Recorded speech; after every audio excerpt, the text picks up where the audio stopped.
ప్రపంచవ్యాప్తంగా అందరూ జనవరి 1 రాగానే ఎంతో ఉత్సాహంగా కొత్త సంవత్సరానికి స్వాగతం పలుకుతారు. కాని ఎప్పుడైనా ఆలోచించారా, అసలీ సంప్రదాయం ఎక్కడ మొదలైంది? కరెక్ట్గా ఈ తేదీనే ఎందుకు ఎంచుకున్నారు? రండి, ఈరోజు మనం ఆ కథేంటో తెలుసుకుందాం. మనలో చాలామందికి ఈ ప్రశ్న ఎప్పుడో ఒకప్పుడు వచ్చుంటుంది కదా. అసలు ఈ పార్టీలు, టపాసులు, కొత్త కొత్త రిజల్యూషన్లు ఇవన్నీ జనవరి 1తోనే ఎందుకు మొదలవ్వాలి? ఈ ప్రశ్నకు సమాధానం దొరకాలంటే మనం టైంలో కొంచెం వెనక్కి వెళ్ళాలి.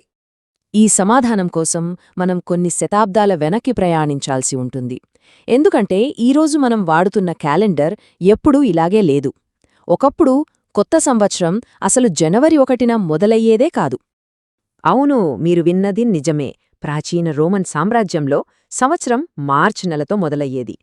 దానికి ఒక లాజిక్ కూడా ఉంది. మార్చంటే వసంతం మొదలయ్యే సమయం, రైతులు వ్యవసాయ పనులు మొదలుపెట్టేది, ప్రకృతి అంతా కొత్త చిగురులు తొడిగేది అప్పుడే కాబట్టి దాన్నే కొత్త సంవత్సరానికి ఆరంభంగా భావించేవాళ్లన్నమాట. అయితే రోమన్ సామ్రాజ్యం పెద్దదయ్యే కొద్దీ ఈ మార్చ్ క్యాలెండర్ వల్ల లేనిపోని తలనొప్పులు మొదలయ్యాయి. పండుగలు సరియైన సీజన్లతో మ్యాచ్ అవ్వడం లేదు, వ్యవసాయం ప్లాన్స్ అని తలకిందులయ్యాయి, ప్రభుత్వ పనుల్లో కూడా ఫుల్ కన్ఫ్యూజన్. సింపుల్గా చెప్పాలంటే క్యాలెండర్కి రియల్ లైఫ్కి మధ్య కనెక్షన్ కట్ అయిపోయింది.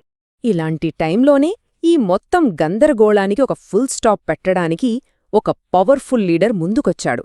అతను చిన్న చిన్న మార్పులు కాదు, ఏకంగా కాలాన్నే సరిదిద్దాలని ఒక పెద్ద నిర్ణయం తీసుకున్నాడు.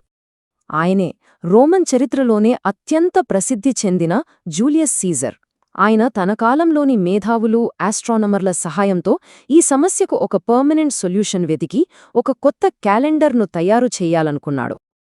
చూశారుగా, ఒకప్పుడు మార్చి నెలతో మొదలైన సంవత్సరం మెల్లమెల్లగా గందరగోళంగా మారి చివరికి క్రీస్తుపూర్వం 45లో సీజర్ ప్రవేశపెట్టిన జూలియన్ క్యాలెండర్తో ఒక కొలిక్కొచ్చింది.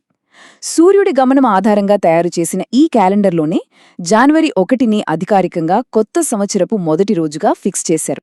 సరే, క్యాలెండర్ మార్చడం ఓకే, కానీ ఇన్ని నెలలు ఉండగా కరెక్టుగా జనవరినే ఎందుకు ఫస్ట్ మంత్గా పెట్టారో దీని వెనుక కూడా ఒక ఇంట్రెస్టింగ్ కథ ఉందన్నమాట.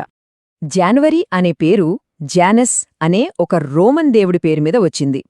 ఈ జానస్ ఎవరంటే ప్రారంభాలకు, మార్పులకు, ముగింపులకు అధిపతి. చెప్పండి, కొత్త సంవత్సరానికి ఇంతకంటే పర్ఫెక్ట్గా ఎవరు సెట్ అవుతారు? ఈ జానస్ దేవుడికొక స్పెషాలిటీ ఉంది. అదేంటంటే ఆయనకి 2 ముఖాలుంటాయి. ఒక ముఖంతో గడిచిపోయిన కాలాన్ని చూస్తే, ఇంకో ముఖంతో రాబోయే భవిష్యత్తు వైపు చూస్తాడు. అంటే గతాన్ని సమీక్షించుకోవడం, భవిష్యత్కి ప్లాన్ చేసుకోవడం మన న్యూ ఇయర్ స్పిరిట్కి అచ్చు గుద్దినట్టు సరిపోయింది కదా. సరే, జనవరి 1ని కొత్త సంవత్సరంగా ఫిక్స్ చేశారు. మరి ఆ రోజు వాళ్ళు ఎలా సెలబ్రేట్ చేసుకునేవాళ్ళు? వింటే ఆశ్చర్యపోతారు. ఎందుకంటే వాళ్ల పద్ధతులు మన పద్ధతులు చాలా దగ్గరగా ఉంటాయి. వాళ్ళు ఫ్రెండ్స్కి, ఫ్యామిలీకి గిఫ్ట్లిచ్చుకునేవాళ్లు, ఇళ్లని శుభ్రంగా అలంకరించుకునేవాళ్లు.